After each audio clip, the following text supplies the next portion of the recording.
बात करेंगे hydrogen ion सांद्रण तथा पीएच मान की। इस क्लास में ये जो चैप्टर है अम्ल क्षार लवण, पाठ जो है वो 2 है, कक्षा 10 का ये पाठ 2 है, अम्ल और क्षारक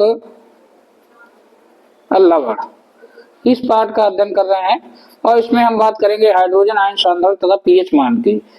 यानी कि पीएच मान किसे कहते हैं, या आप ये कह सकते हैं कि हाइड्रोजन आयन सांद्रण किसे कहते हैं।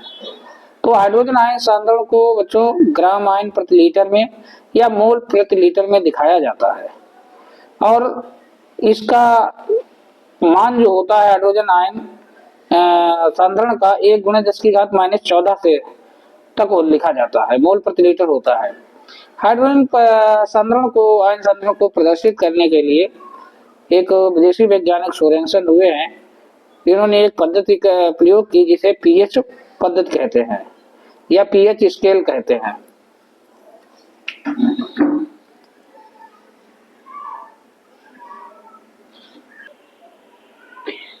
जिसे पीएच स्केल कहते हैं।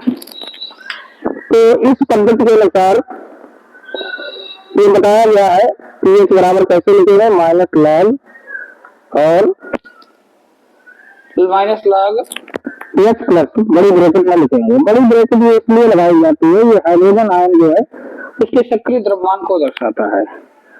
यहीं से इसकी परिभाषा निकल सकती है। ये H प्लस आयन है, यानी कि हाइड्रोजन आयनों के मोल प्रति लीटर में सांद्रण के ऋणात्मक लघुगणक को पीएच कहते हैं।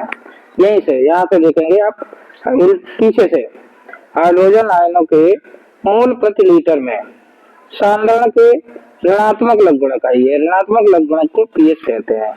इसको हम -log H प्लस को ऐसे भी लिख सकते हैं, माइनस हटाएंगे तो H प्लस नीचे लिख देंगे, log 1/H प्लस। तो यहाँ से भी परिभाषा दूसरी बन सकती है, यह हमने यहाँ पे लिख दी है, यहीं से लिखेंगे हाइड्रोजन आयनों के मोल प्रति लीटर में सांद्रण के व्युत्क्रम में लघुगणक को पीएच कहते हैं। ठीक है, यहीं से परिभाषा लिखेंगे हाइड्रोजन आयनों के मोल प्रति लीटर में सांद्रण के व्युत्क्रम है तो व्युत्क्रम में लघुगणक को पीएच कहते हैं।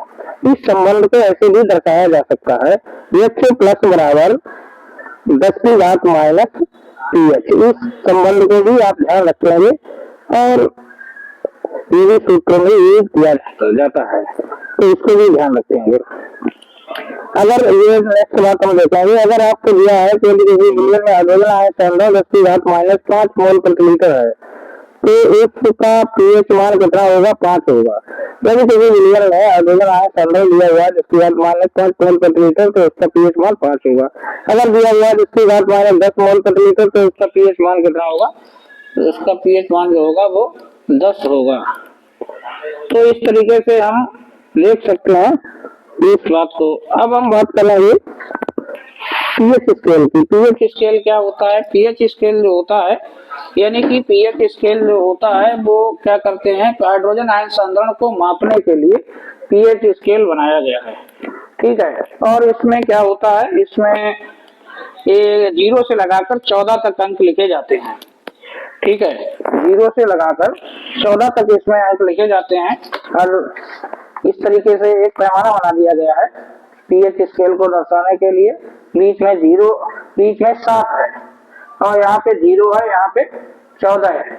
अगर यहाँ पे 0 से कम मान है, 0 से लेकर और 7 के बीच में मान है तो वह विलयन कैसा होगा, अम्लीय होगा। और अगर 7 से अधिक है तो वह विलयन कैसा होगा, क्षारीय होगा। और अगर 7 किसी का विलयन का मान है तो वह विलयन उदासीन होगा। ठीक है, इस तरीके से ये एक पैमाना बनाया गया है। तो पीएच स्केल क्या है, किसी विलयन में उपस्थित हाइड्रोजन आयन की सांद्रता ज्ञात करने के लिए एक स्केल विकसित किया गया जिसे पीएच स्केल कहते हैं। इस पीएच में पी जो सूचक है क्या है, इसे कहते हैं पुषांश, जो जर्मन शब्द है, इसका अर्थ होता है शक्ति। इस स्केल में 0 से 14 तक अंक 14 तक पीएच ज्ञात कर सकते हैं। किसी भी उदासीन विलयन के पीएच का मान 7 होगा। यदि पीएच स्केल में किसी विलयन का मान 7 से कम है तो वह क्या होगा, क्षारीय होगा। और अगर 7 से सात से कम है तो विलियन, सात से कम है तो विलियन क्या होगा, अम्लीय होगा। सात से कम वाला क्या होगा, अम्लीय होगा, क्षारीय नहीं होगा, ध्यान दें अम्लीय होगा। एवं पीएच का मान सात से अधिक है तो विलियन कैसा होगा, क्षारीय होगा। तो यहाँ पर एक बात ध्यान रखनी है, क्या ध्यान रखनी है, वो बात ये ध्यान रखनी है कि सात सात जी यहाँ पे 0 है और यहाँ पे 7 है, यहाँ पे है 14। ठीक है, तो ये 7 से कम वाला, 0 से 7 के बीच वाला ये होता है अम्लीय, और 7 से अधिक वाला और 14 से कम वाला ये होता है क्षारीय। तो कहने का मतलब यहाँ पे 8 होगा, 9 होगा, 10 होगा, 11 होगा, 12 होगा, 13 होगा, 14, और यहाँ पे 7 है, 6 है, 5 है, 4 है, 3 है, 2 है, 1 है। तो ये वैल्यू इस तरीके से दी हुई है। अब इधर के लिए जितना मान बढ़ेगा तो वो क्षारीय होगा, और जितना ये वैल्यू मान कम होगा उतना ज्यादा अम्लीय होगा। यानी कि प्रबल अम्ल इधर कहलाएगा, वैल्यू कम होने पे प्रबल अम्ल होगा। और क्षारीय विलयन में क्या होता है, अगर वैल्यू बढ़ रही है तो वो प्रबल क्षार नहीं है, तो वो प्रबल क्षार होगा। ठीक है, तो यहाँ पे वैल्यू कम होने पे प्रबल अम्लीय होता है, और यहाँ पे क्या होता है कि प्रबल क्षारीय कब होगा, जब वैल्यू बढ़ेगी। तो ये हमें थोड़ा सा ध्यान रखना है यहाँ पे।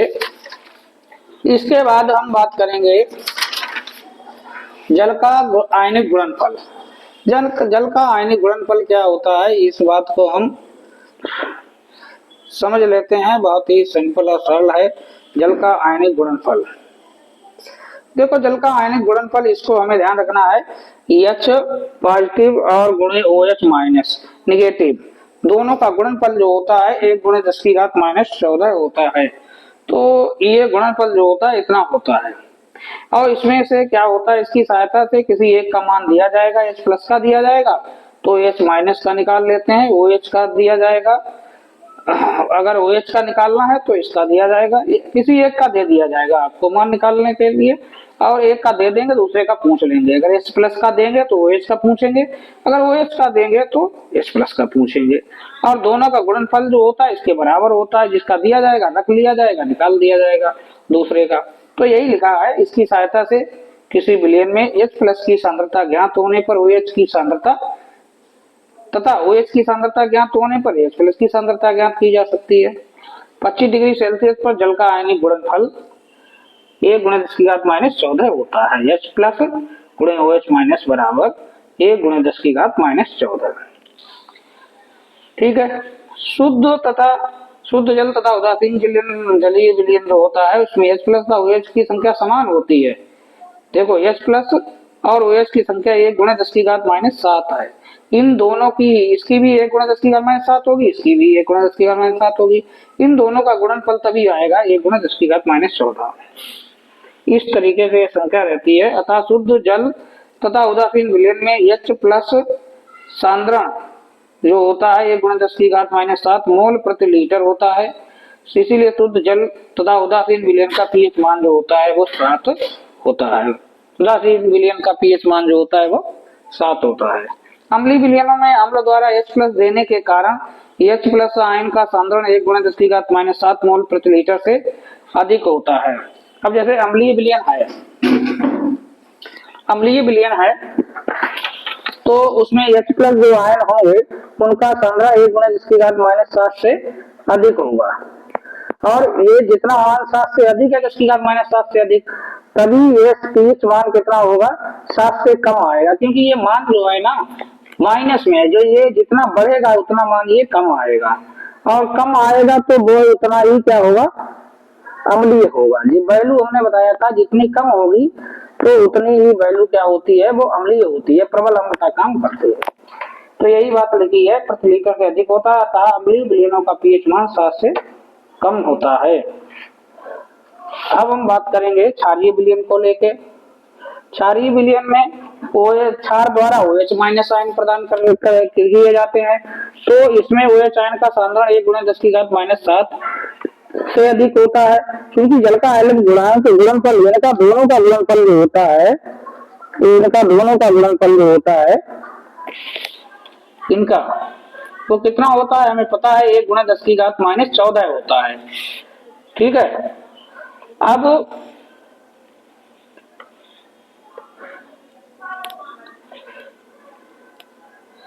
जो क्षारीय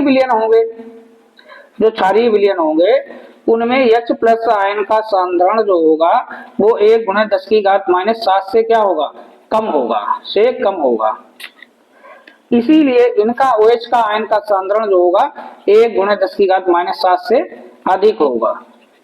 ठीक है, और विलयन कैसा होगा, क्षारीय होगा।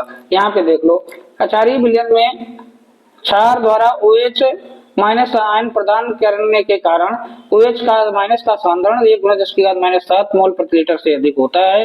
चूंकि जल का आयनिक गुणनफल H प्लस अभाव OH का सांद्रण का गुणनफल स्थिर रहता है और कितना होता है, 1×10⁻14 के बराबर होता है। अतः क्षारीय विलयनों में H प्लस का सांद्रण 1×10⁻⁷ से कम होगा। अतः क्षारीय विलयनों का पीएच मान 7 से अधिक होगा और विलयन कैसा होगा, क्षारीय होगा। कुछ हमने उदाहरण दिए हैं, ये काहे के उदाहरण हैं, ये क्षारों के अम्लों के उदाहरण है। लार में पीएच मान है, ये पीएच मान है, यहाँ पे लिख देते हैं पीएच मान। लार का कितना होता है, 6.8 से 7.4, नींबू का 5.8 से 6.3, टमाटर का 4, जल का 7, एक मोलर NaOH का 13 से 14, एक मोलर HCl का 1 से 2। तो इस तरीके से ये मान हमने दिए हैं, इनको भी ध्यान रखना है, पूछे जाते हैं। Thank you.